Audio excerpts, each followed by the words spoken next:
pakai itu bagian pemerintahan, kamu tidak pernah komunikasi sama sekali dengan bagian pemerintahan. Nah, itu saya takutnya kan di awal sudah salah dulu gitu loh. Yang penting tuh usernya siapa kan kayak gitu. Nanti yang mau pakai website ini itu siapa? Kalau Kominfo itu develop tugasnya, gitu loh. Dia akan membuatkan aplikasi maupun website dari OPD manapun sini yang minta, misalkan saya di Bapeda, tolong dong buatin ini kayak gini gini gini. Nah, itu usernya saya, dia yang develop. Nah, itu tuh harus jelas dulu, coba nanti ditanyakan lagi gitu loh. Jangan sampai nanti di awal justru langkahnya malah keliru gitu loh. Nah, itu coba nanti dipertegas ya. Usernya nanti siapa gitu loh. Ya, kalau yang develop tuh jelas Kominfo, dan yang tim website ini memang masuk dalam ranahnya Kominfo. Kalian ini di Kominfo lah hitungannya seperti itu. Nah, anggap aja kalian ini stafnya Kominfo gitu aja. Nah, sekarang kamu lagi mau ngerjain projectnya siapa, usermu tuh siapa, itu coba dipastikan dulu gitu, ya. Baik, Bapak. Oke, terus lanjut, atau ada yang mau nanggepin nggak nih yang terkait website dari yang lain?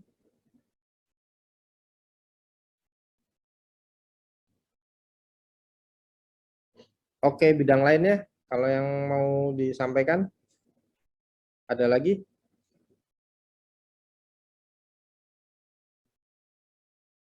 Bidang apa nih? Ekonomi, pendidikan, website, branding. Branding dan infrastruktur, Pak. Hmm? Branding dan infrastruktur.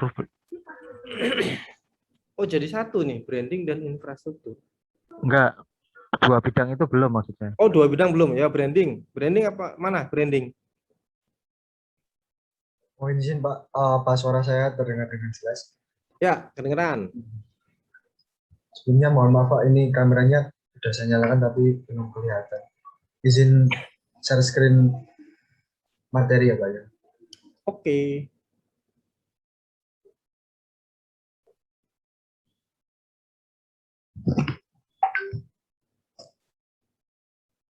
Baik Pak, sebelumnya terima kasih atas waktunya. Jadi kami dari divisi branding selama sepekan ini, selama seminggu ini, dari tanggal 1 sampai 9 November, kami telah melakukan beberapa hal. Yang pertama, tugas kami selama 1 minggu kemarin yaitu membuat editorial plan selama 1 minggu ke depan, dan kita juga sudah membagi konten sesuai dengan pilarnya, mulai dari product knowledge, education, bagaimana raise awareness dan sebagainya. Dan ya Pak, untuk sosial media yang akan kami gunakan di Prodamas Plus kali ini yaitu di Instagram dan TikTok.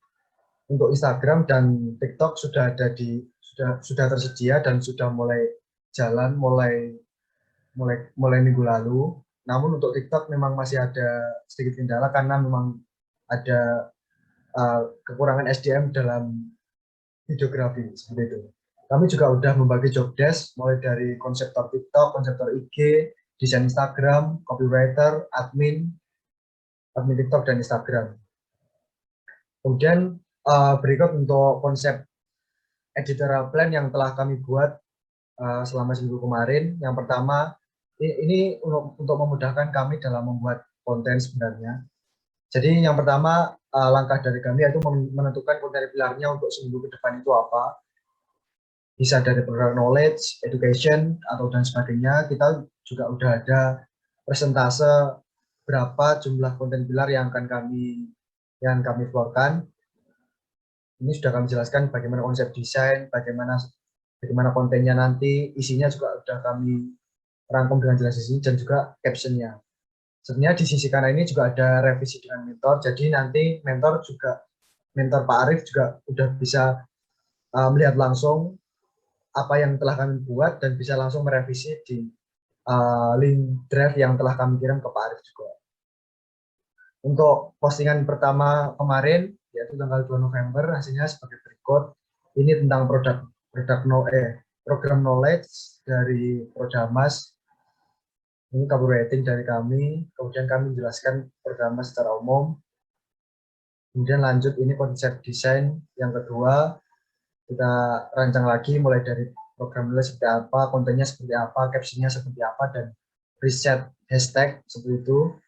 Ini hasil post kedua kami, dan sampai sekarang udah ada 4 postingan. Namun untuk IG Reels dan TikTok sampai sekarang ini masih dalam tahapan videografinya masih raw, masih mentah, Pak. Jadi masih kurang tambahan preset sama tulisan di headline agar bisa segera diupload.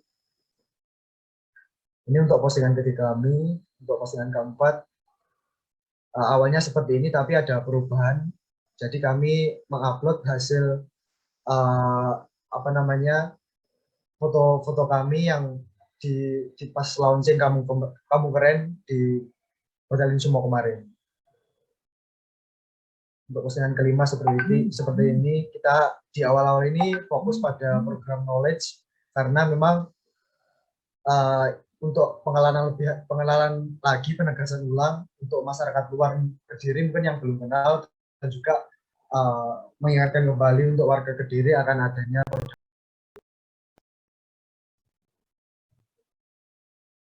Untuk sampai sekarang ini kami juga masih lanjut sampai mulai menggarap editorial plan minggu kedua, karena memang dari branding rata-rata juga udah ada di Kediri, jadi untuk komunikasi juga lebih mudah. Mungkin itu Pak dari kami. Mungkin kalau ada teman-teman yang mau menambahkan dari branding, dipersilakan. Terima kasih Pak.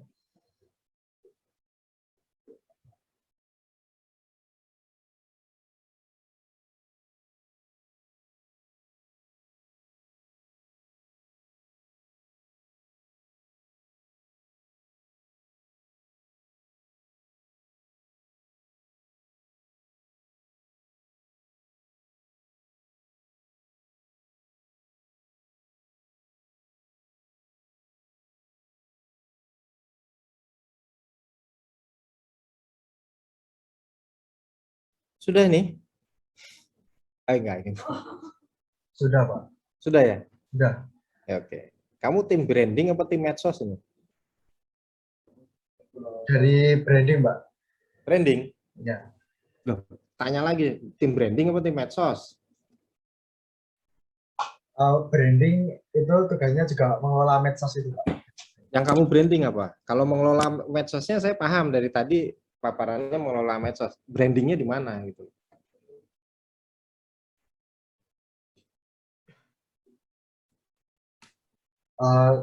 Dari kalau branding dari sepemahaman kami, dari si branding itu kami ingin lebih mengenalkan lagi Pak produk Mas Plus ini kepada masyarakat luar, makanya kita juga bikin TikTok itu untuk meraise awareness yang lebih banyak dari masyarakat luas untuk lebih mengenal sama produk Mas Plus ini Pak, dari sisi branding. Karena memang sebelumnya dari media sosial dari produk Mas memang belum ada, jadi kami lebih menggencarkan ke ini, atau sosial medianya seperti itu Pak.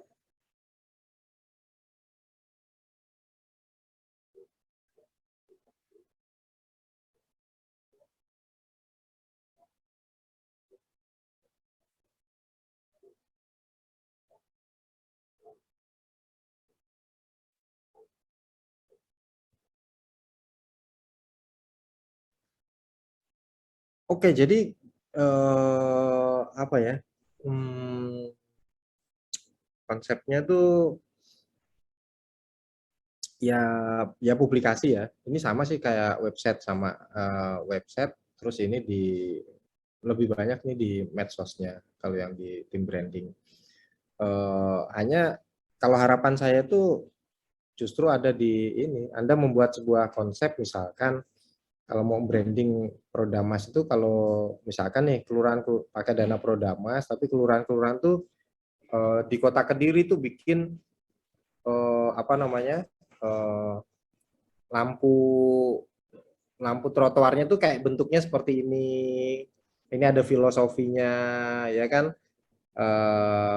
Apa namanya? Terus kalau bikin apa namanya pot buat tanaman itu ada desain seperti ini ada filosofinya, ininya apa kayak gitu loh, Prodamas kayak gitu itu. Saya rasa Maksudnya seperti itu, sehingga nanti di Kota Kediri itu dengan uang-uang yang 100 juta ada di RT-RT, dia bikin satu produk yang sudah ada desain, basic desainnya gitu loh. Kalau mau bikin pot tuh kayak gini, warnanya kayak gini nih. Nah, nanti ketika semua RT bikin, bayangin aja bikin 10 pot gitu, wah itu kan jadi sekota Kediri kayak apa tuh kan, kayak gitu loh. Harapan saya tuh di branding tuh kayak gitu loh. Ada quick win-nya, ada quick win-nya bahwa misalkan Anda bikin konsep gapuranya kelurahan tuh harus seperti ini, gapuranya di gang itu nanti desainnya seperti ini. Nah, buatkan konsep seperti itu di apa namanya, di OPD, di kantor-kantor tuh gapuranya modelnya seperti ini. Nah, kayak gitu. Atau mungkin yang lain mau nanggapi, silakan.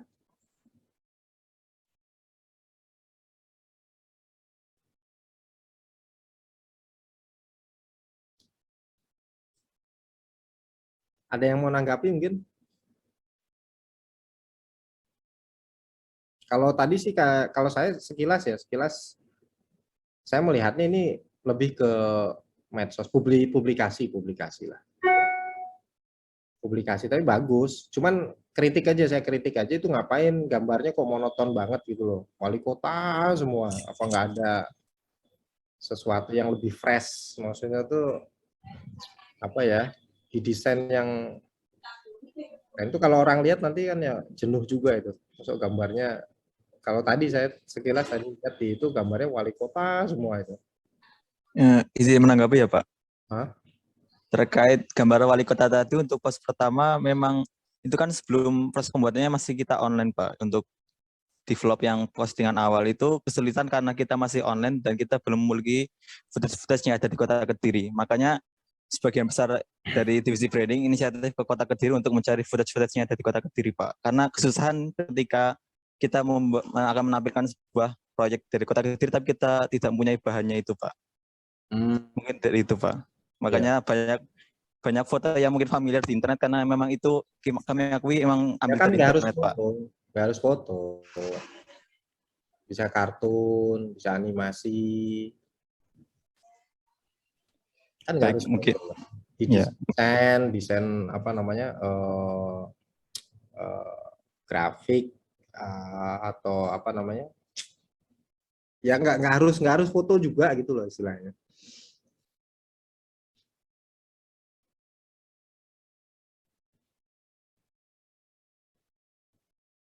Cuman kalau dilihat kan tadi agak janggal banget, agak ganggu gitu loh. Loh, kok monoton banget ini. Cuman ya cobalah ada satu sisi yang saya sih pengennya nangkapnya tuh ada sedikit kecil ya, tapi baru gitu loh. Dan di tempat lain tuh nggak ada gitu loh, atau belum jadi tren gitu loh. Nah, nanti kita yang bikin tren. Nah, itu mungkin dari sisi apa tadi itu ya, kalau kesulitan kalau monoton menampilkan fotonya Pak Wali ya bikinkan karikaturnya Pak Wali atau bagaimana, kan kayak gitu itulah, atau berupa apa namanya, gambar vektornya Pak Wali atau seperti apa. Jadi fresh, benar-benar punya karakter, atau mungkin Anda berani gitu, berani tantang, tidak akan ada foto di apa namanya, di medsos kita gitu. Wah, itu keren lagi malah. Itu lebih tantangannya lebih hebat lagi kan, belum ada juga gitu loh di mana-mana. Artinya situ anunya pemerintah tapi sama sekali ya bukan foto, atau memang di anu aja, di apa, dijadikan challenge gitu. Pokoknya di medsos ini nggak boleh ada foto, kan keren gitu. Jadi berpikir keras gimana caranya nanti bikin konten itu yang natural. Izin menanggapi Bapak. Ya, silakan. Kami dari konseptor Instagram juga sudah membicarakan masalah itu Pak ya. Karena kan kalau foto saja mungkin membosankan Pak ya. Jadi udah kami bicarakan juga sesama konseptor Instagram untuk membuat vektor. Mungkin akan kami usahakan untuk editorial plan berikutnya Pak. Karena editorial plan seminggu udah kami rencanakan dari awal bulan kemarin Pak. Untuk postingan selama seminggu ke depan Pak. Jadi mungkin seperti itu, Pak. Oke, nggak apa-apa. Nanti Anda buat ini aja, bahwa ketentuan lah, ketentuan-ketentuan di apa, di IG misalkan, itu buat aja ketentuan, ya. Font yang diizinkan di IG ini. Terus anunya desainnya ini, warna yang diizinkan di sini ini. Wah, itu gila itu. Ya, tidak boleh menampilkan foto, harus berupa ini. Kalau bentuk kegiatannya seperti ini, caranya sebenarnya kan di tahap awal itu sebenarnya itu gitu loh. Di tahap awal itu kita bikin kerangka. Meskipun nanti misalkan bikin nanti kerangka ini nanti tidak sempurna, jangan bikin sesuatu yang sempurna karena nanti akan diselesaikan, akan dilanjutkan, bukan diselesaikan, akan dilanjutkan oleh mahasiswa magang berikutnya. Tapi mahasiswa magang berikutnya tuh udah dikasih rambu-rambu sama kalian semua yang ada di sini. Hati-hati ya, kalau kamu mau ngelanjutin di apa di IG ini ketentuannya seperti ini loh ya, kayak gini lah. Itu nanti akan sangat rapi banget itu. Nah, itu kan bagus itu. Jadi dibuat konsep, istilahnya konsep. Ya. Sebelumnya izin menanggapi, Pak. Silakan. Sebenarnya untuk apa namanya visual guideline dari Prodamas, dari branding Prodamas itu sudah ada, tapi memang ini yang saya sampaikan hasil pekerjaan kami selama 1 minggu kemarin. Jadi untuk guideline dari warna apa yang nggak boleh, terus ketentuannya apa aja itu sebenarnya udah kami buat. Sudah ya. Gitu, ya. Sip. Oke.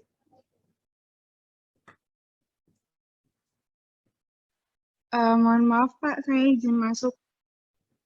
Ya.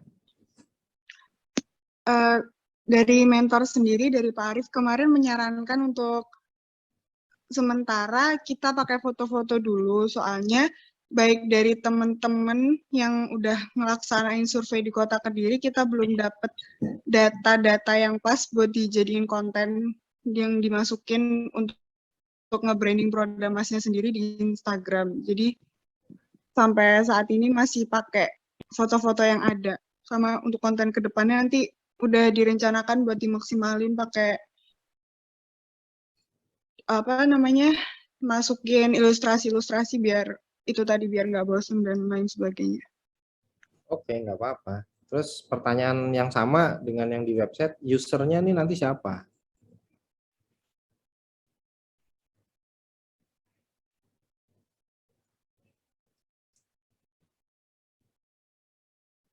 Ketika kalian sudah nggak di sini, terus siapa ini? Usernya IG yang kamu buat, TikTok yang kamu buat itu siapa itu? Yang ngelola. Sulit dijawab. Aduh. Silakan. Siapa tadi? Sebenarnya izin menjawab, Pak. Untuk usernya memang kemarin kami belum berdiskusi dengan Bapak Arif sebagai mentor, tapi untuk kemungkinan besarnya dari user itu di bagian humas dan protokol, karena untuk konten TikTok dan Instagram itu kan juga membutuhkan talent dan anak muda yang kreatif, mungkin dari bidang tersebut bisa mengcover. Seperti itu, Pak. Sudah pernah bicara dengan protokol Kominfo Humas? Masih belum, Pak. Nah, bicara dulu.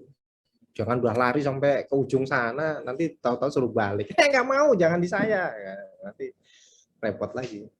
Ya, bicara dulu, terus keinginannya Humas sama protokol apa? Itu loh. Kamu layani user. Jangan bikin sendiri. Gitu. Kalau kamu bikin sendiri, ya kamu kelola sendiri, kamu jalani sendiri, kamu update sendiri, gitu loh. Itu kalau kamu bikin sendiri, silahkan. Tapi kalau ini nanti dipakai oleh usernya mana, ya kamu harus datang ke user dulu. Saya rencana mau bikinkan medsos, mau bikinkan ini, nah, mintanya yang seperti apa, nah, kan kayak gitu. Terus nanti siapa yang ngelola setelah ini, sudah disiapkan apa belum, lah, kan kayak gitu. Jangan sampai nanti hasilnya apa yang sudah Anda buat bagus, keren, terus tahu-tahu ditinggal, udah nggak ada yang ngelola, kan sayang banget gitu ya. Nah, itu segera komunikasi dengan usernya ya, semua aja. Nah, nanti sehingga tahu keinginannya lah dan terpakai. Kalau saya prinsipnya nanti terpakai gitu loh. Kalau Anda bikin sendiri ya, nggak pernah komunikasi dengan user, ketika diserahkan ke user, usernya nggak mau pakai, enggak lah, kayak gini nanti bikin repot, nanti nggak ada petugasnya, ini nggak, nah ya udah nggak kepake akhirnya. Nah, kalau buat saya yang terpenting adalah terpakai atau bermanfaat. Jangan sampai apa yang sudah dilakukan tuh nanti nggak berkelanjutan. Nah itu hati-hati ya. Untuk yang lain juga segera cari ya, konsultasikan dengan mentornya, usernya nih nanti siapa, itu harus ketemu dulu gitu loh ya, gitu. Ya. Oke, terus yang bidang apa selanjutnya, infrastruktur, silakan.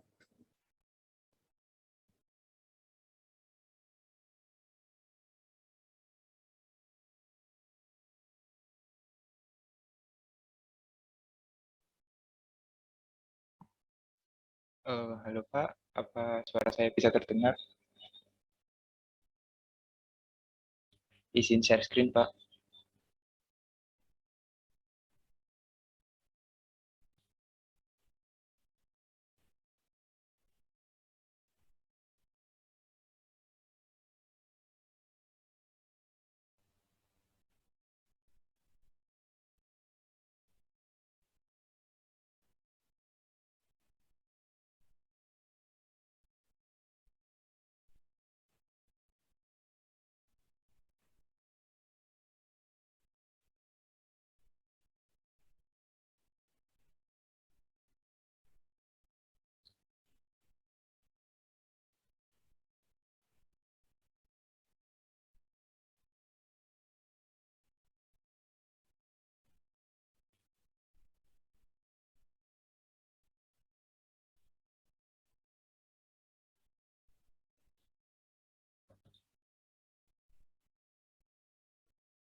Suaranya nggak kedengeran,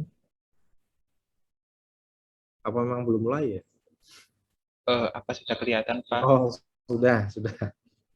Oh iya Pak, sebelumnya mohon maaf tadi laptopnya masih loading Pak.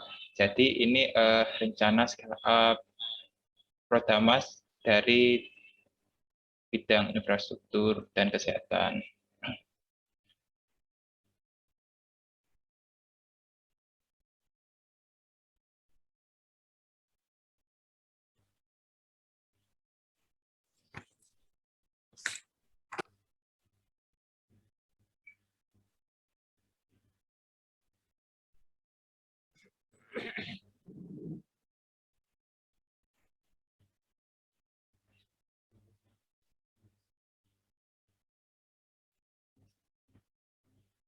Nah, ini Pak, dari tujuan Divisi Infrastruktur dan Kesehatan ini kami ambil dari visi misi dari Kota Kediri dan juga tujuan Prodamas di Perwali nomor 23 tahun 2020, yakni mewujudkan Kota Kediri yang unggul dan makmur melalui pemberdayaan masyarakat yang dibentuk melalui harmoni antar unsur pembangunan kota serta harmoni antar masyarakat yang beragam. Dalam hal ini kami berfokus pada bidang infrastruktur dan kesehatan. Nah, dari hasil survei yang telah kami lakukan dan juga berdasarkan pada kondisi di lapangan, kami menyusun berbagai hasil yang kami dapat menjadi 6 sektor sasaran utama, yakni pematusan, sanitasi dan persampahan, ruang terbuka hijau, bina marga, penerangan lingkungan, dan kesehatan. Nah, jadi mungkin Bapak bertanya dari infrastruktur kesehatan apa yang bakal di scale up. Nah, kami akan men-scale up terkait dengan sistem pengajuan mungkin lebih kepada roadmap gitu Pak, lebih kepada roadmap bagaimana infrastruktur itu dapat dilakukan melalui dana Prodamas. Jadi misalnya seperti yang saya dapat dari beberapa kelurahan, mereka mengatakan bahwa jadi untuk tiap kelurahan ini kesiapannya ini beda-beda dan juga tidak bisa disamaratakan untuk mengembangkan menyediakan sarana infrastruktur. Ada kelurahan atau RT yang dalam tanda kutip ini sangat tertinggal. Namun ada juga kelurahan atau RT yang benar-benar sangat developed banget. Jadi benar-benar sangat maju, sehingga antara satu kelurahan dan kelurahan yang lain ini kan nggak bisa disamakan. Akhirnya kami menyusun roadmap karena mereka jujur untuk melakukan penyediaan itu juga sedikit kebingungan. Bahkan mungkin ini bisa dikoreksi Pak untuk mungkin yang Prodamas tahun lalu juga karena penyediaan barang dan jasanya itu mengadakan panci, wajan, kemudian alat-alat yang lain yang kurang substansial, akhirnya kan ini kan menyebabkan kebingungan di tengah masyarakat. Maka dari itu kami mengarahkan terkait dengan roadmap berupa tahapan-tahapan. Nah, untuk tahapannya dibagi menjadi 3, yaitu tahap 1, 2, dan 3. Untuk tahap 1 sendiri, yakni dana Prodamas untuk bidang infrastruktur dan kesehatan digunakan untuk pemenuhan akses dasar di lingkungan kampung tersebut. Kemudian untuk tahap 2, yaitu dana Prodamas untuk bidang infrastruktur dan kesehatan digunakan untuk pemenuhan akses penunjang di lingkungan kampung tersebut. Nah, jadi kan untuk dari tahap pertama ini kita melakukan penyediaan akses dasar yang dari belum ada menjadi ada, yang belum tersedia menjadi tersedia. Untuk tahap 2, yang sudah tersedia itu kita lakukan pemenuhan lanjutan. Ibaratnya kita melakukan lebih kepada pengembangan dari akses dasar yang sudah ada untuk optimalisasi sesuai kebutuhan di tiap kampung. Kemudian untuk tahap yang ketiga ini lebih kepada inovasi dan pengembangan bagi kampung tersebut. Jadi tahap 3 ini ibaratnya kampung itu yang sudah tersedia sarana dasar dan sarana lanjutannya, itu tinggal melakukan inovasi dan pengembangan untuk mengembangkan kampung tersebut menjadi lebih besar dan inovatif. Dan mungkin ini agak nyinggung yang terkait kampung keren itu ya Pak ya. Jadi mungkin dengan tahapan 1, 2, 3 ini kampung itu secara sendirinya akan mengarah kepada kampung keren dengan alur dan tahapan yang sesuai. Jadi mereka sendiri juga akan secara sendirinya akan Prodamas memunculkan kampung keren itu sendiri melalui tahapan 1, 2, 3 itu Pak. Nah, untuk tiap tahapan kami membreakdown tahapan tersebut menjadi 6 sektor, dan tahapan tersebut dibagi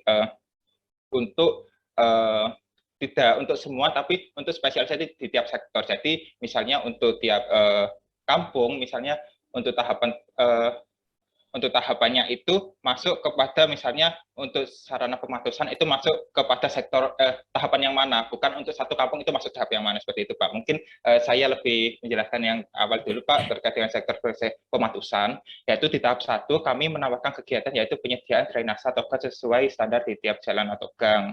Yang dalam hal ini setelah kami berdiskusi dengan Pak Erwin kemarin, mungkin tahap 1 juga dilakukan pembuatan jaringan drainase terpadu terintegrasi, seperti itu Pak. Kemudian yang kedua, pemeliharaan drainase atau gas secara berkala. Kemudian untuk di tahap 2 itu lebih kepada optimalisasi dan normalisasi drainase gas yang sesuai standar itu. Kemudian di tahap 3 untuk sektor pematusan sendiri yaitu pemanfaatan drainase atau gas secara produktif. Jadi misal drainase gas itu membuat kebun hidroponik di atasnya atau kolam ikan seperti mungkin yang di Yogyakarta atau mungkin di Jepang itu Pak, seperti itu. Kemudian untuk tahapan pelaksanaan di sektor sanitasi dan persampahan, untuk di tahap pertama kami menawarkan penyediaan gerobak sampah untuk digunakan dalam pengangkutan. Dalam hal ini kami melihat dari hasil survei sebanyak walaupun kecil Pak, mungkin sekitar kurang dari 1%, namun ada masyarakat di Kota Kediri yang masih menimbun atau membakar sampahnya. Dan dalam arti mereka masih belum memiliki sistem persampahan yang bagus. Nah, dengan ini kami masukkan pada tahap 1 ini dalam melakukan penyediaan sistem persampahan mulai dari rumah tangga ke TPS, kemudian ke TPA, yang didukung dengan penyediaan sarana prasarana berupa gerobak sampah. Kemudian yang kedua, penyediaan akses toilet umum bagi lingkungan warganya yang belum memiliki akses MCK. Nah, ini mungkin juga sama Pak, 99% masyarakat Kota Kediri itu sudah memiliki MCK dalam rumah. Namun 1% ini tentu kan apa ya Pak ya, 1% ini kan juga manusia. Kita juga perlu melihat dan juga lebih memetakan mana yang belum punya. Nah, setelah memetakan mana yang belum punya, maka kita kampus tersebut bisa menyediakan akses MCK kepada mereka yang masih mohon maaf mungkin seperti penghajat di sungai dan lain sebagainya. Kemudian yang untuk ketiga, untuk penyediaan tong sampah di sepanjang jalan, dalam tanda kutip ini yang benar-benar lingkungan yang belum punya tong sampah di sepanjang jalannya. Nah, itu perlu diadakan dulu agar masyarakat untuk buang sampah itu lebih teratur gitu, Pak. Kemudian yang kedua terkait dengan penyediaan bank sampah. Nah, pada saat tahap pertama kita berbicara terkait dengan alur sampah, alur sistem penyaluran sampah itu, pembuangan sampah itu tadi. Nah, dari alur itu kita memotong, Pak, potong alur itu tadi kan yang semula awalnya dari rumah tangga ke TPS ke TPA yang sampahnya belum diolah sehingga TPA di Kota Kediri kan juga terbebani ya Pak ya. Nah, dengan di tahap 2 ini kami menawarkan terkait penyediaan bank sampah itu supaya untuk pertama mengurangi beban di TPA dan juga yang kedua itu bank sampah tersebut agar sampah tersebut bisa lebih produktif dan bisa lebih bernilai ekonomis dari sebelumnya. Kemudian yang kedua pembangunan akses PDAM guna menekan penggunaan air tanah. Nah, ini menarik Pak karena sekitar 75% masyarakat di Kota Kediri masih menggunakan air tanah. Padahal prinsip dari Prodama sendiri itu kan mendukung pembangunan yang berteknologi dan berkelanjutan. Nah, sementara hal ini tentu kurang sesuai dengan konsep yang diusung dengan Prodamas. Nah, mungkin ini juga apa ya Pak, saya mengakui ini hal yang paling sulit karena 75% masyarakat masih menggunakan air tanah. Nah, dari penyediaan akses PDAM itu tersebut, kami mencoba apa ya dalam gambaran kasar kami untuk menghubungkan antara PDAM dengan kelompok masyarakat itu agar dapat menyediakan air PDAM yang lebih murah. Jadi kolaborasi bukan hanya PDAM itu saja yang menyediakan, namun juga masyarakat dapat berperan.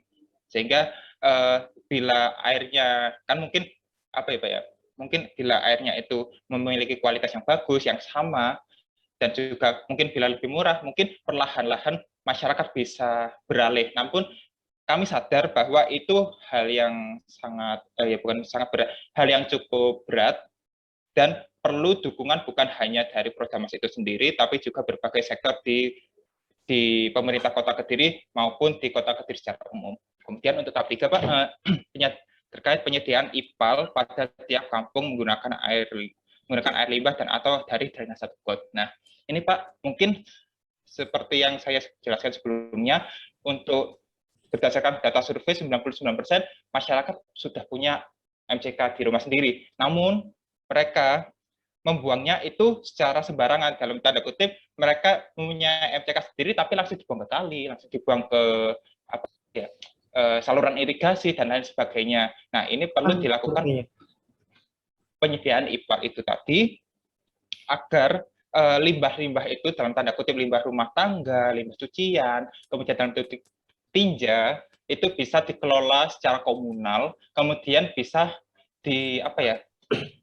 bisa dikelola dan tidak mencemari lingkungan itu tadi. Jadi antara masyarakat itu juga untung, kampung itu juga untung, Pemkot Kediri juga untung dalam hal mungkin terkait dengan pembinaan masyarakat yang tentu mengangkat Pemkot Kediri secara umum seperti itu Pak.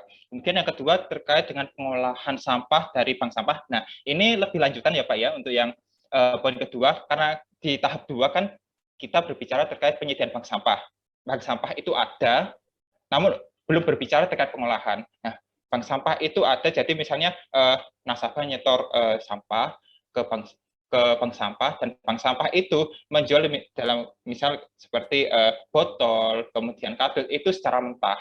Nah, pada tahap 3 di poin kedua ini kami melakukan menggambarkan seperti bank sampah itu juga mengolah sehingga apa yang dijual itu lebih memiliki nilai tambah. Nah, itu kami memecahnya menjadi pencacahan plastik dan juga pembuatan kerajinan. Sehingga itu juga untuk uang yang didapatkan juga lebih banyak, sehingga bank sampah itu juga lebih sustainability, dan juga masyarakat sebagai nasabah itu juga lebih percaya, dan juga secara umum untuk kampung itu sendiri juga lebih apa ya Pak ya, lebih bangga karena untuk bank sampah sendiri tidak hanya dijual namun bisa digunakan secara produktif.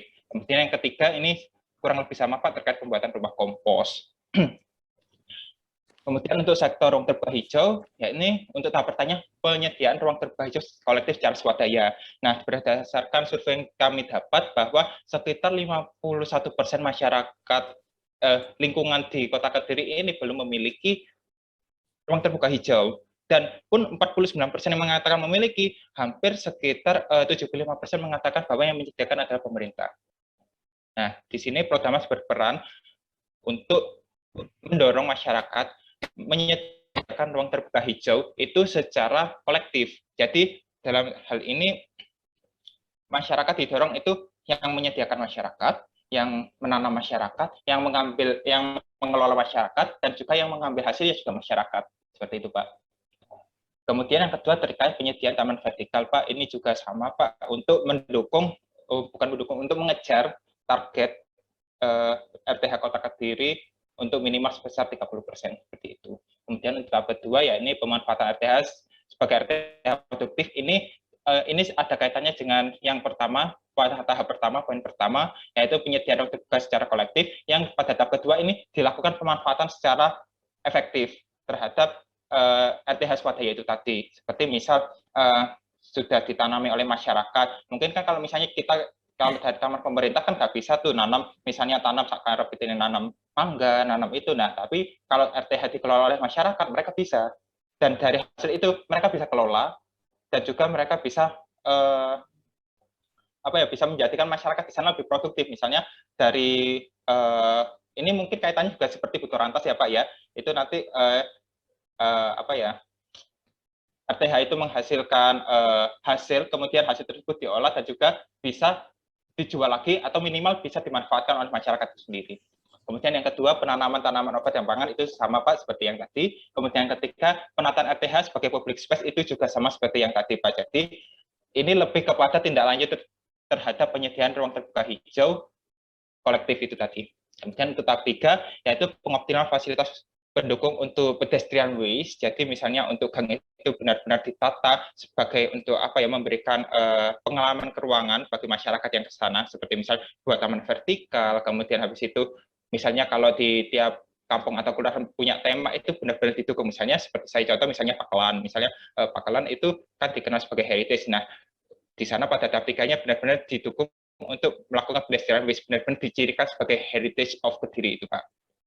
Kemudian yang kedua, penyediaan sumur resapan atau biopori. Nah, ini mungkin juga sama Pak, mungkin dengan tema Prodamas tahun ini yang dalam hal ini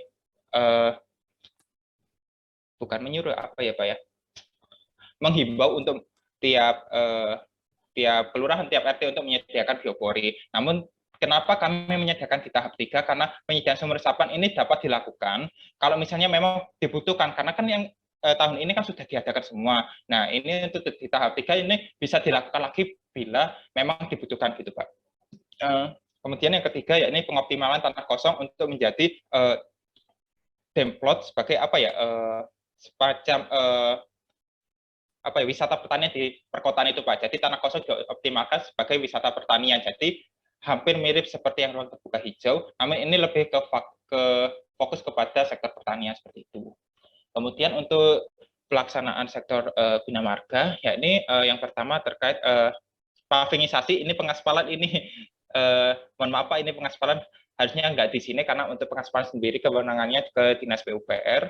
Nah, ini untuk di Prodamas ini tahap pertama ya itu pavingisasi jalan yang masih berupa tanah. Nah, itu memang yang bila kampung tersebut jalannya masih berupa tanah atau bloteng-bloteng atau misalnya emang jalan lingkungan tapi udah benar-benar perlu direhabilitasi seperti itu. Dan yang kedua pemeliharaan jalan.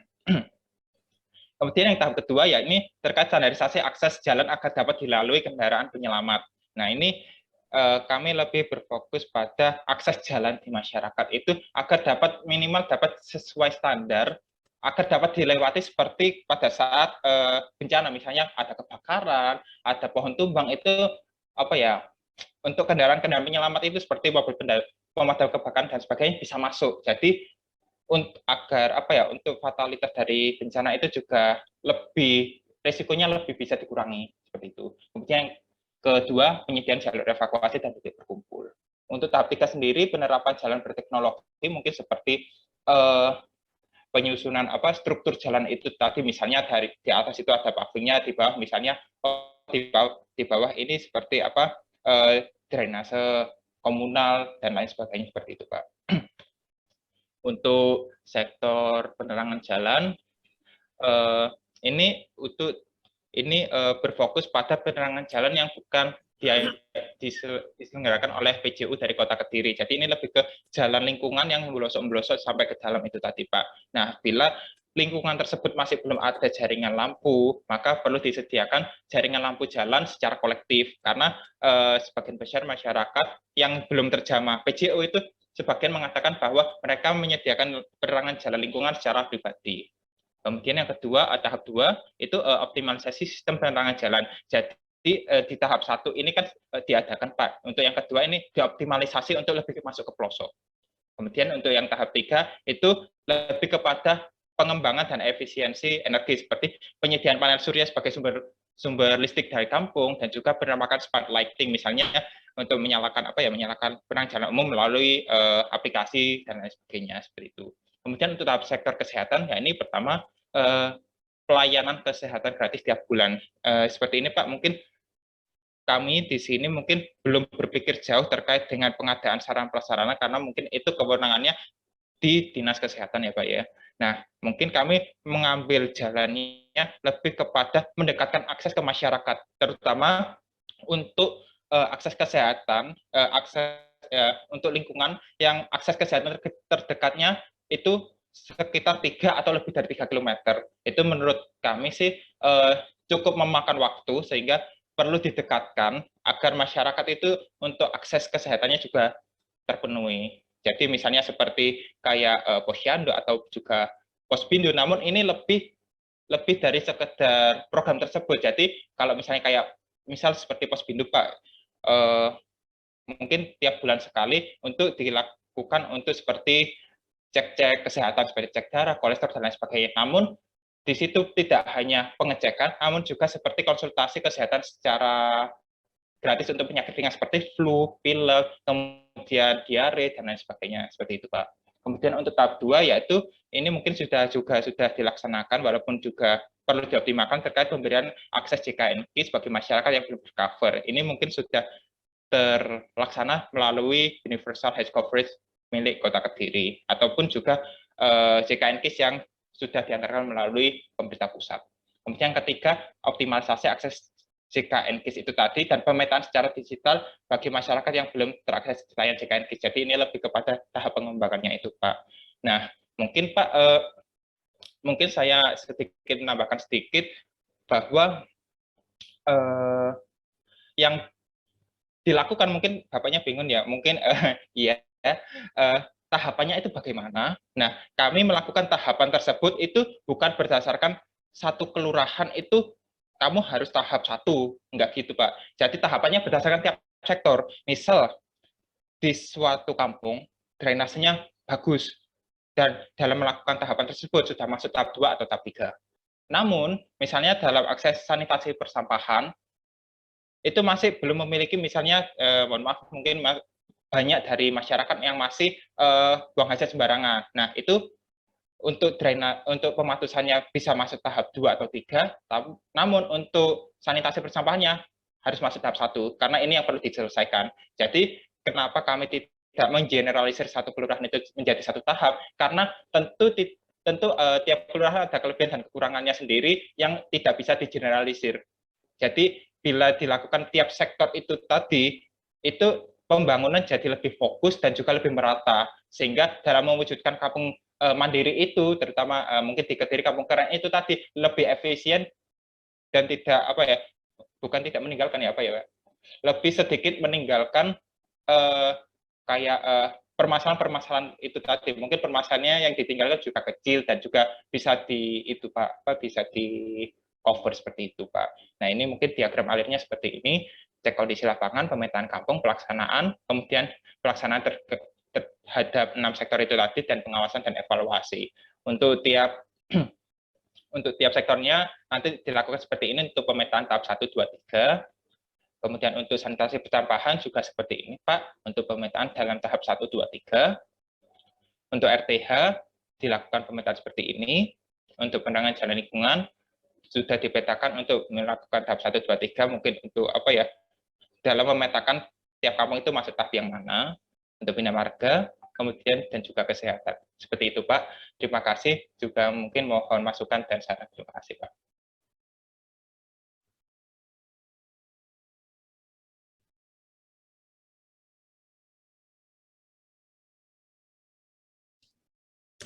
Thank you.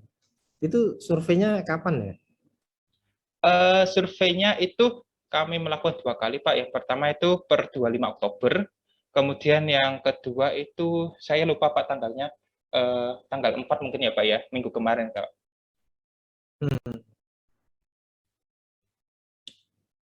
Nah, ini contoh ya. Ini contoh kalau Anda sudah ketemu langsung dengan usernya. Ya. Jadi makanya tadi saya sarankan untuk yang teman-teman yang lain itu segera ketemu dengan user. Gitu loh. Jadi benar-benar tahu yang diinginkan user tuh, saya punya masalah ini, tolong dibuatkan ini, tolong kayak gitu itu. Ya. Ini saya paham betul kalau yang ini saya nggak perlu dengerin, saya nggak perlu baca. Ini kan bahasanya Mas Erwin kalau ini. Jadi ya kayak gini, kalau misalkan sudah ketemu usernya udah tuntas kan kayak gitu loh. Makanya untuk yang tadi apa aja sih bidang yang masih website, kemudian yang medsos itu tadi juga itu segera temui dulu usermu siapa gitu ya. Nah, supaya Anda itu sebenarnya membuat apa namanya, ingin membuatkan sebuah apa namanya, atau memberikan solusi atau membuat inovasi untuk user Anda gitu loh. Jangan sampai nanti Anda bikin sendiri terus Anda sudah tidak di sini, terus apa yang mau jalankan, akhirnya tidak bermanfaat kan kayak gitu. Hanya project personal project aja. Ya kalau ini sih sudah bagus banget kalau ini. Ya. Ini kamu jadi aja, jadi kepala bapeda aja di sini malah. Yang bidang apa nih namanya? Atau mungkin ini dulu deh, yang lain mau nanggapi, coba teman-teman yang lain silakan ditanggapi ini dari infrastruktur dan kesehatan, coba, monggo silakan.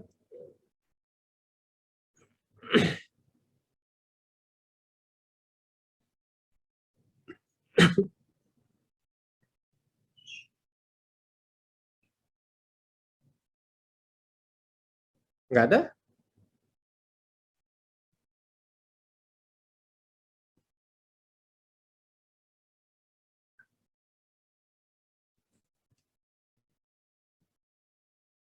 Ada nggak yang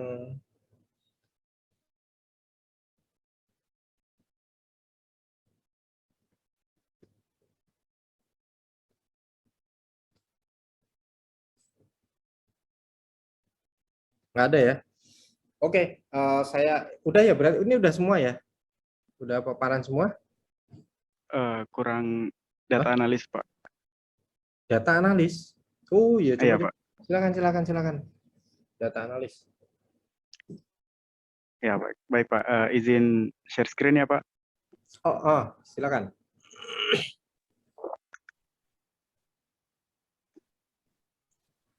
Maaf Pak, mungkin co-hostnya bisa dikasih ke Mas Fadil, Pak. Soalnya nanti Mas Fadil yang share screen. Saya Pak, yang Riyadil Jinan ini Pak. Riyadil. Iya Pak, Riyadil Jinan ini Pak.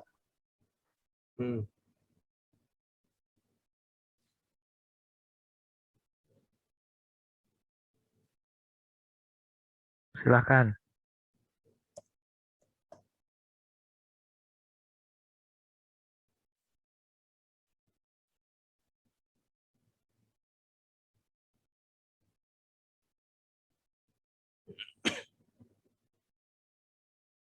Ya, baik. Assalamualaikum warahmatullahi wabarakatuh.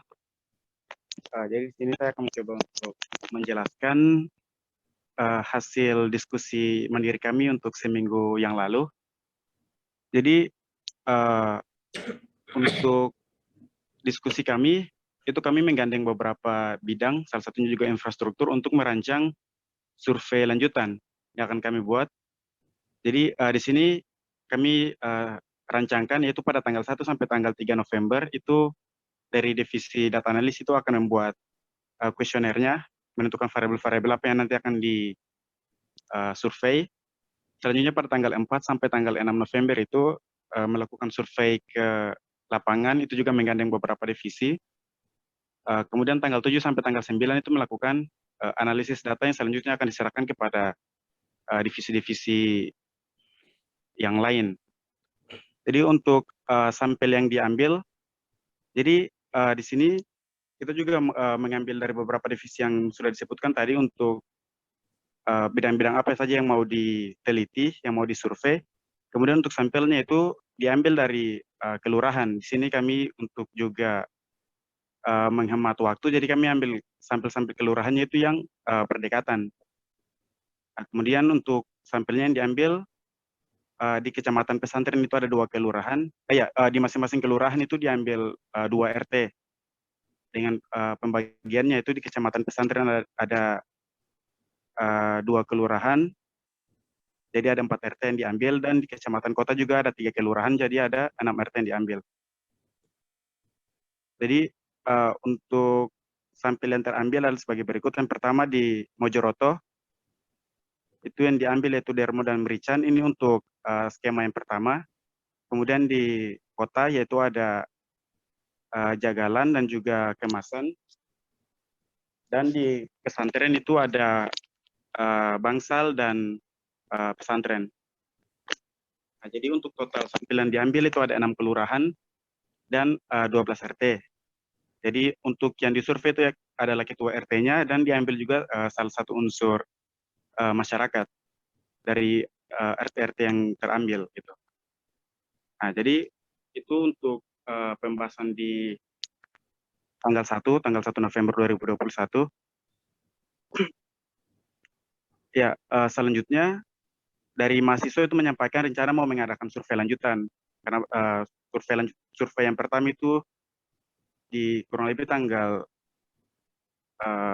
beberapa minggu yang lalu untuk survei yang pertama. Untuk yang survei kedua ini yang baru dirancangkan, yang sudah dijalankan juga kemarin. Kemudian ditanyakan juga kepada mentor terkait dengan akses progresio, karena data-data untuk Prodamas ini banyak yang tersedia di progresio. Jadi di situ mentor mengatakan nanti akan dibantu untuk akses progresio. Kemudian untuk inti yang disurvei per bidang, jadi di sini kerjasama dilakukan dengan divisi-divisi yang lain, bidang-bidang yang lain, yaitu yang pertama, pendidikan dan kepemudaan, itu yang ingin disurvei itu terkait dengan taman baca dan rumah seni. Nah, yang selanjutnya tadi sudah dipaparkan oleh Mas Wisam, diganti dengan pemuda mengajar. Ya, untuk selanjutnya, dari divisi infrastruktur, infrastruktur juga karena ada teman-teman dari infrastruktur juga yang datang untuk melakukan survei, jadi itu yang disurvei itu menyangkut fisik dari infrastrukturnya, misal ketersediaan dan kondisi infrastruktur, jumlah drainasenya berapa. Kalau untuk kesehatan itu lebih ketersediaan sarana prasarana kesehatan. Nah, kemudian untuk ekonomi sosial dan pemerintahan itu target yang akan disurvei itu terkait dengan KUBE. Kemudian untuk target respondennya, jadi untuk setiap kelurahan itu ada 2 RT. Kemudian untuk lokasinya itu dasarkan pada efektivitas waktu. Jadi untuk lokasi-lokasi yang berdekatan itu yang diambil sebagai sampelnya. Kemudian untuk scale up yang diusulkan untuk masing-masing bidang itu disesuaikan lagi dengan perwali. Dan kemudian dari divisi data analis juga mengusulkan untuk dibuatkan surat tugas untuk melakukan survei agar legalitasnya itu lebih terjamin gitu. Ya, kemudian untuk sampelnya juga dilakukan revisi karena ada beberapa kendala. Jadi untuk sampel yang telah direvisi, untuk yang pertama Kecamatan Pesantren itu menjadi Tinalan dan Bangsal. Untuk Kecamatan Kota itu Pakelan dan Gronggo, dan Kecamatan Mojoroto itu Darmo dan Merican.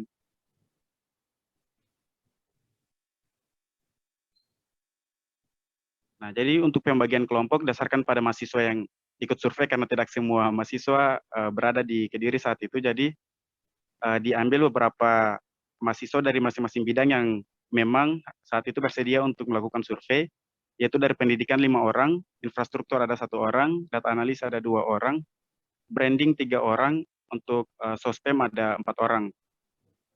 Nah, kemudian kami buatkan skema untuk surveinya. Yang pertama itu mengambil surat tugas di Pemkot. Kemudian mahasiswa akan datang ke kelurahan untuk meminta izin, menyampaikan tujuan, serta meminta legalisir ke Pak Lurah terkait dengan surat tugasnya. Ya, kemudian setelah itu datang ke Pak RT dan bertanya menyangkut kondisi RT di bidang-bidang yang sudah ditentukan tadi, kemudian lakukan survei ke masyarakat.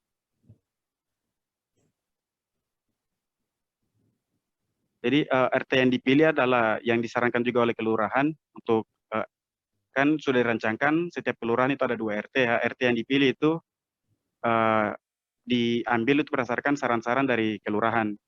Kemudian untuk kendaraan dan mobilisasi teman-teman juga sudah aman karena juga banyak teman-teman juga memiliki kendaraan pribadi. Serta jadwal untuk bertemu Pak RT itu sudah di list. Jadi jika ada jadwal yang bertabrakan itu akan di rolling agar tidak agar lebih melancarkan dalam proses survei. Kemudian untuk kendala survei pada tanggal 4, yaitu yang pertama detail kelurahan yang disurvei itu tidak dikasih ke Mas Bobi dari Mas Bobi ke Pak Paulus, itu juga menjadi salah satu kendala untuk teman-teman yang melakukan survei. Dan yang kedua, sampel kelurahan Darmo dan Merican tidak masuk di surat tugas. Jadi di surat tugas yang diberikan itu tidak tersedia kelurahan Darmo dan Merican, sehingga tidak bisa dimintai legalisirnya. Dan kebetulan Darmo dan Merican yang paling jauh ternyata. Nah, jadi karena kendala tersebut juga dilakukan pergantian untuk survei untuk sampelnya. Kemudian setelah diganti sampel, cukup mudah untuk diminta. Kemudian ada beberapa kelurahan yang tidak memiliki data nomor WA ketua RT. Jadi nomor WA-nya tidak tersedia di kelurahan, sehingga untuk mendapatkan kontak dari kelurahan dari RT tersebut, teman-teman mahasiswa langsung mendatangi RT. Kemudian salah satu kendalanya juga karena saat itu kondisinya hujan, dan salah satu kendala teknisnya juga teman-teman magang masih belum menghafal jalan-jalan yang ada di Kediri gitu. Itu salah satu kendala yang ada. Ya, selanjutnya untuk rencana analisis hasil survei, untuk analisis datanya itu untuk 3 bidang nanti diinputkan di Google Form atau di Zoho, itu sudah dibuatkan oleh teman-teman data analis. Dan nanti data-data hasil surveinya itu untuk per bidang akan diinput di Google Form. Kemudian untuk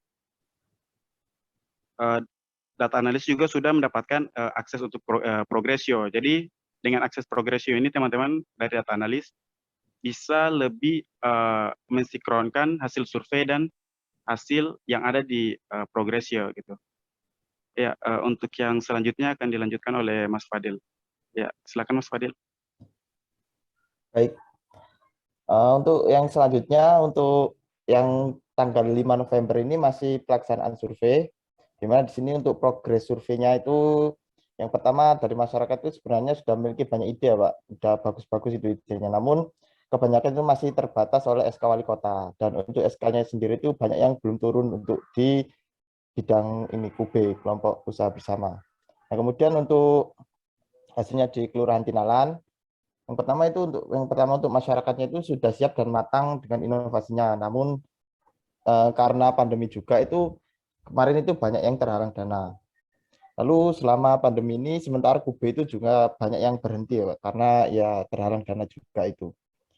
Lalu untuk yang di Kelurahan Pakelan, yang pertama itu belum terdapat IPAL di kelurahan ini. Lalu untuk programnya sendiri itu sebenarnya sudah banyak dan sudah bagus-bagus. Dan di Pakelan sendiri itu juga ada program untuk non-muslim ya, yang seperti di muslim itu Quran Masif. Nah, di situ itu juga ada untuk yang non-muslim. Namun sementara berhenti karena adanya pandemi itu. Lalu ada PPA juga seperti pendampingan untuk anak-anak. Nah, lalu di daerah Takelan akan rencananya itu kan akan dijadikan kampung wisata. Nah, untuk membangun kembali sejarah Takelan yang dahulu karena dulu kebanyakan masyarakatnya itu Tionghoa. Rencananya sendiri itu nanti di jalan-jalannya itu mau dibikinin jalan seperti yang di Malioboro itu, dikasih lampu-lampu. Nah, seperti itu. Dan untuk waktu survei mengenai infrastruktur itu sebenarnya masih banyak infrastruktur yang layak pakai, hanya saja ya masalahnya itu ya di SK itu tadi, SK Wali Kota. Kemudian tidak semua infrastrukturnya itu diukur ya, karena memang ternyata di sana itu masih layak dan rata-rata itu sudah sesuai standar, sehingga kebanyakan survei untuk infrastruktur sendiri itu langsung bertanya-tanya atau mendengarkan cerita langsung dari masyarakat atau ketua RT atau Pak Lurah itu sendiri. Dan menurut masyarakat untuk untuk yang di Pakelan ini untuk membangun kampung keren itu tidak bisa dari nol, Pak, katanya. Jadi di sini itu harus terstruktur dan punya potensi terlebih dahulu. Jadi fasilitas di kampung tersebut itu harus memadai dahulu sebelum diajukan untuk menjadi kampung keren. Nah, kemudian untuk dari pendidikan sendiri, waktu survei masyarakat itu sangat senang dengan adanya inovasi rumah baca dan rumah seni.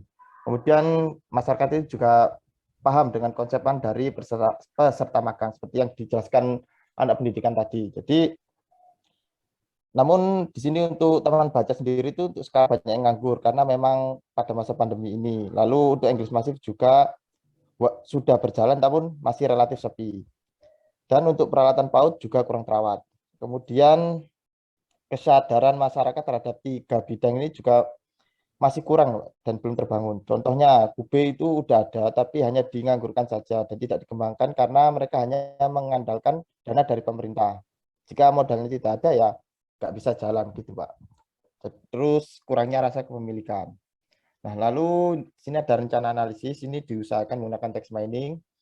Lalu jika ada kuesioner yang tidak lengkap, nanti bisa ditulis pemahaman survei terhadap jawaban responden. Karena kemarin untuk survei yang kedua itu kebanyakan datanya itu data kualitatif, jadi lebih sulit untuk diolah. Nah, kemudian untuk yang tanggal 8 November ini terkait hasil survei lanjutan yang kedua, masih terlalu kualitatif, dan itu hasilnya itu juga tidak jauh berbeda dengan survei yang pertama. Nah, kemudian untuk hasil analisisnya, yang lebih banyak mengetahui itu pasti yang terjun langsung ke lapangan, yaitu ke kota Kediri waktu tanggal 4 sampai tanggal 6 kemarin. Kemudian untuk kebutuhan data branding yang kemarin itu kita masih menggunakan data progresio, lalu ditambahi dengan data hasil survei yang barusan itu. Nah, kemudian untuk yang tanggal 9 November ini untuk hasil survei kedua, pertama ini yang di bidang pendidikan ini kurang lebih hasilnya ini sudah diberikan ke anak-anak pendidikan juga. Di sini dari segi rumah baca, dari segi pelajar, pemuda maupun orang tua itu rata-rata sebenarnya tidak mengalami kesulitan dalam belajar. Namun banyak dari mereka itu menginginkan adanya bimbingan belajar di luar jam sekolah, seperti yang dijelaskan tadi. Kemudian bimbingan belajar yang ingin diusulkan oleh masyarakat itu adalah bimbingan belajar yang interaktif, yang sesuai dengan kompetensi tingkatannya. Lalu buku-buku yang sering dibaca oleh masyarakat itu antara lain novel, koran, buku tentang pelajaran, dan komik. Yang keempat, kebanyakan masyarakat itu cenderung menyukai buku cetak daripada e-book karena buku cetak sendiri itu lebih mudah dipahami. Namun masyarakat juga setuju jika ditambahkan dengan e-book. 5, masyarakat itu setuju dengan adanya bimbingan belajar yang dilengkapi dengan taman baca karena taman baca ini dirasa sangat dibutuhkan dan mampu membuat sistem belajar menjadi lebih efektif. Lalu untuk yang rumah seni, di sini mayoritas masyarakat itu membutuhkan pelatihan minat dan bakat anak di bidang seni untuk dapat melestarikan budaya mereka sendiri. Nah, karena zaman sekarang ini juga sudah banyak budaya asing yang masuk sehingga mencampuri budaya leluhur seperti jaranan dan lain sebagainya. Nah, itu mau dibangkitkan kembali gitu, Pak. Yang kedua, mayoritas masyarakat itu menyatakan bahwa di RT-nya itu terdapat potensi seni dan budaya yang dapat dikembangkan. Namun kebanyakan itu masih belum ada kelompok yang mewadai potensi tersebut, sehingga potensi daerah yang ada itu tidak dapat dikembangkan dengan baik. Nah, yang ketiga, masyarakat itu menyetujui adanya program yang mewadai potensi seni dan budaya di RT-nya. Nah, program yang diusulkan mayoritas masyarakat itu adalah berupa pelatihan dan bimbingan dari potensi daerah yang ada, di antaranya jaranan, barongsai, rebana, melukis, dan seni mendesain. Ini mungkin seperti yang disarankan tim pendidikan tadi bahwa potensi dari daerahnya sendiri itu seperti dari karang tarunanya itu dapat dimaksimalkan. Lalu untuk di bidang sosial pemerintahan secara umum KUB itu menginginkan adanya pelatihan atau pendampingan untuk warga demi mencukupi kebutuhan SDM. Nah, karena masih banyak itu pelaku ekonomi di KUB itu berasal dari luar kota Kediri, serta adanya pelatihan atau pendampingan lanjutan agar ilmu dan skill yang didapat itu berpotensi membentuk KUB baru. Nah, di beberapa KUB yang sudah disurvei itu ada yang kelebihan alat dan ada yang kekurangan alat, sehingga artinya bantuan itu masih tidak merata dan belum sesuai kebutuhan. Nah, untuk yang di bidang infrastruktur sendiri, untuk hasil surveinya itu kurang lebih sama dengan hasil survei yang pertama, karena memang untuk yang di bidang infrastruktur kemarin, kebanyakan surveinya itu out of the topic gitu. Jadi kebanyakan lebih bertanya-tanya tentang kendala-kendala atau masalah-masalah di bidang infrastruktur itu sendiri. Mungkin kurang lebih seperti itu, Pak Cevi dan teman-teman. Kita dapat mungkin ada pertanyaan atau saran.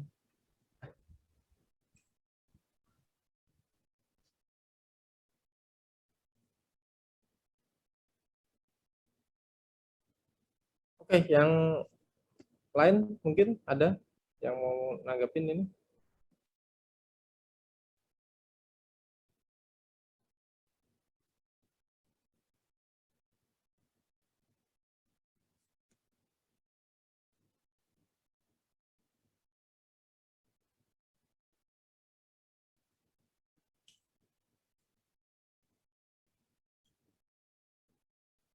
Yang data analis ini nanti outputnya apa ya?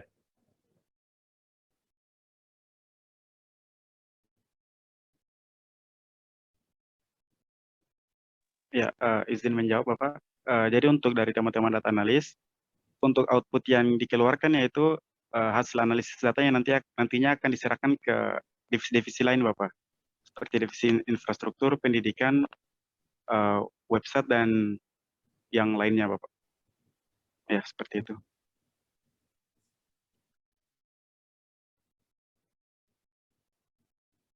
Kalau untuk website tadi hasil analisnya gimana?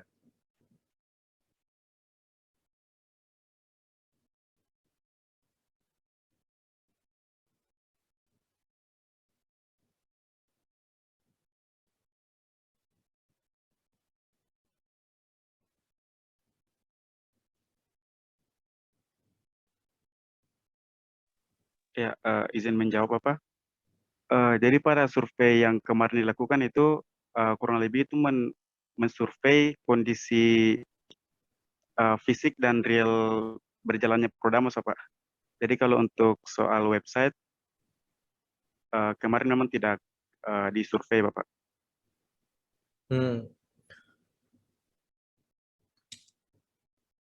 Saya paham. Saya pikir ini data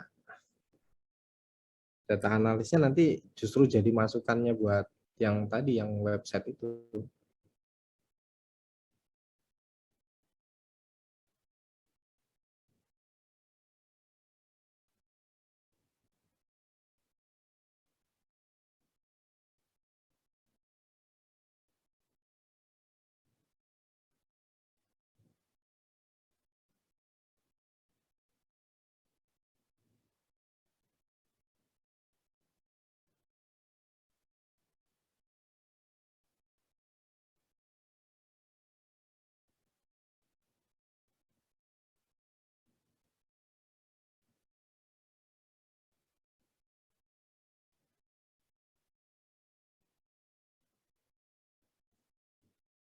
Iya, betul. Ini harusnya kan connect ke tadi bidang apa website itu. Ya, hasilnya nanti termasuk juga nanti kan kerangka websitenya juga harus bisa mengakomodir dari apa hasilnya ini teman-teman yang di data analisis.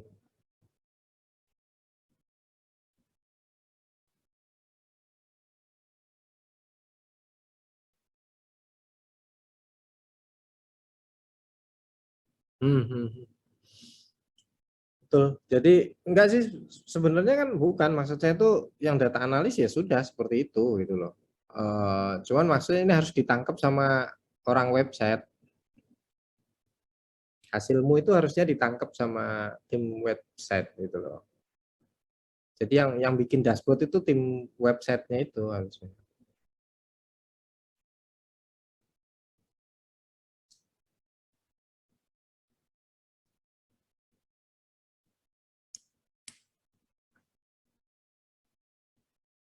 Ada yang mau nanggapi nggak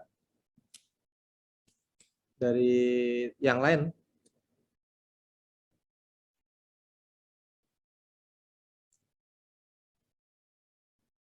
Yang menanggapi, siapa yang mau menanggapi? Silakan. Nggak ada?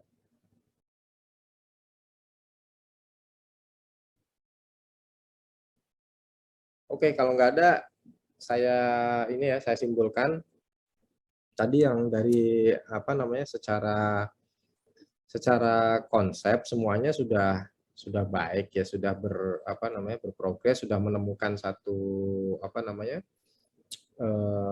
cuman ada satu tadi yang belum siap, mana ya? Saya lupa tadi setelah pendidikan itu apa, ekonomi ya?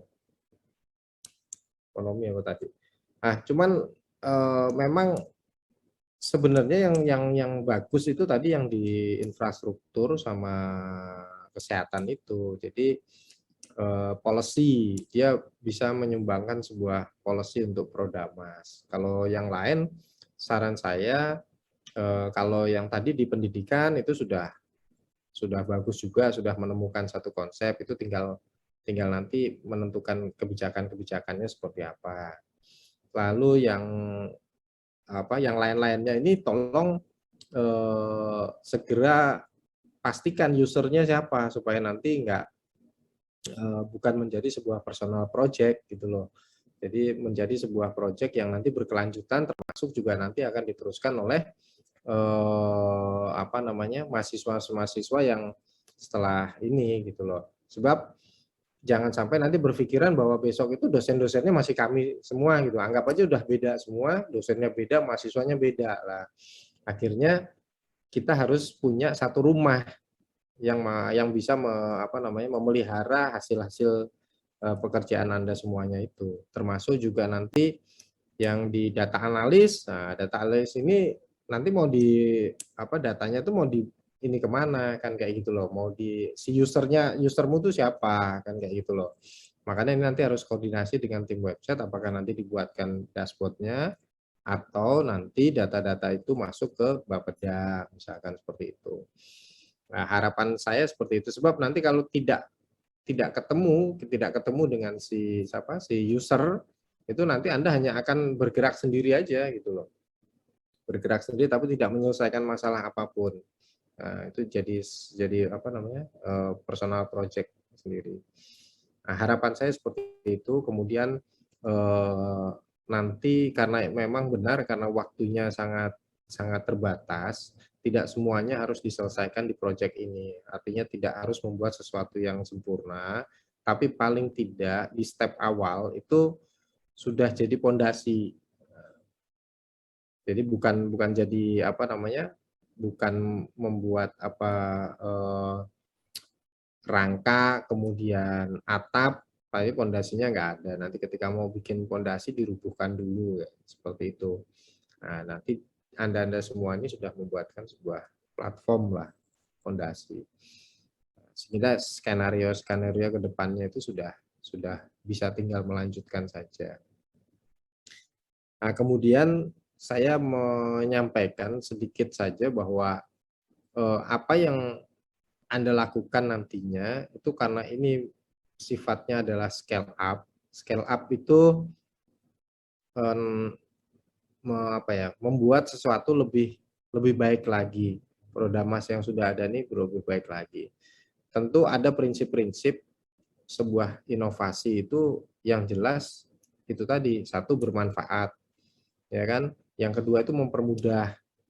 Yang ketiga itu bisa jadi ini mempermudah atau mempercepat, ini sama.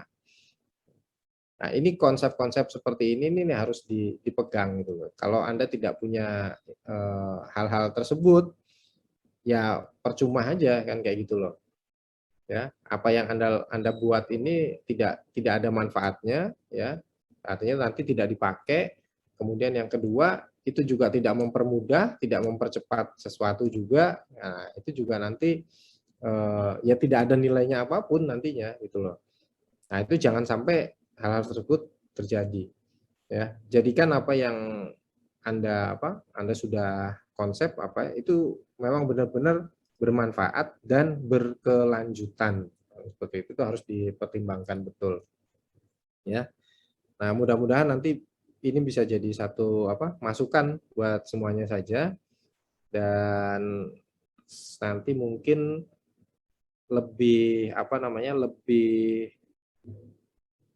lebih asik lagi, lebih enak lagi tuh kita akan ketemu dulu di di mentor-mentor dengan para mentor nanti untuk untuk menyatukan satu konsep ya, supaya nanti nggak jalan sendiri-sendiri. Kalau saya lihat sih masih banyak yang jalan sendiri-sendiri gitu loh. Nah, tidak menjadi sebuah program yang terintegrasi. Nah, nanti kalau kalau sudah bisa diintegrasikan itu saya rasa itu lebih baik lagi. Mudah-mudahan nanti hasilnya juga benar-benar real bisa dilaksanakan di Prodamas. Jadi Prodamas itu dulu harapan kami sih menjadi sebuah sisi kebijakan ya. Dari sisi kebijakannya itu masuk gitu loh. Karena ini kita sedang mau membangun dengan satu satu produk yang besar yang dikerjakan oleh banyak orang. Nah, gimana caranya supaya produk ini jadi ya dalam satu buah tema. Jadi tidak 1.400 sekian RT itu bangun sendiri-sendiri, bangun tempat sampah yang sana modelnya kayak gini, yang ini modelnya kayak gini, yang akhirnya nggak kelihatan Prodamasnya kan kayak gitu. Nah, tapi membuat sebuah konsep yang nantinya apabila RT ini seperti ini, buatnya kayak gini nih loh di konsep kan kayak gitu. Nah, itu yang lebih lebih kita harapkan sebenarnya di scale up ini, termasuk juga program-program baru ya, misalnya program-program baru yang itu bisa menyelesaikan permasalahan-permasalahan yang selama ini ada di Prodamas kan kayak gitu. Nanti kita akan lanjutkan lagi, tapi dari hasil apa yang sudah kita Anda semua sampaikan atau paparkan, nanti ini saya akan coba untuk bikin forum dengan mentor-mentor yang lain supaya nanti bisa menjadi bidang-bidang ini nanti bisa menjadi satu program yang bisa terintegrasi dan saling koneksinya ada lah di bidangnya, jadi nggak jalan sendiri-sendiri. Nanti hasilnya juga kurang bisa maksimal nantinya. Terima kasih atas diskusinya sore hari ini. Mohon maaf kalau saya ada kekurangan. Billahi taufik wal hidayah. Wassalamualaikum warahmatullahi wabarakatuh. Waalaikumsalam. Waalaikumsalam warahmatullahi wabarakatuh. Waalaikumsalam warahmatullahi wabarakatuh. Berapa ya? Berapa sendiri kayak Mas?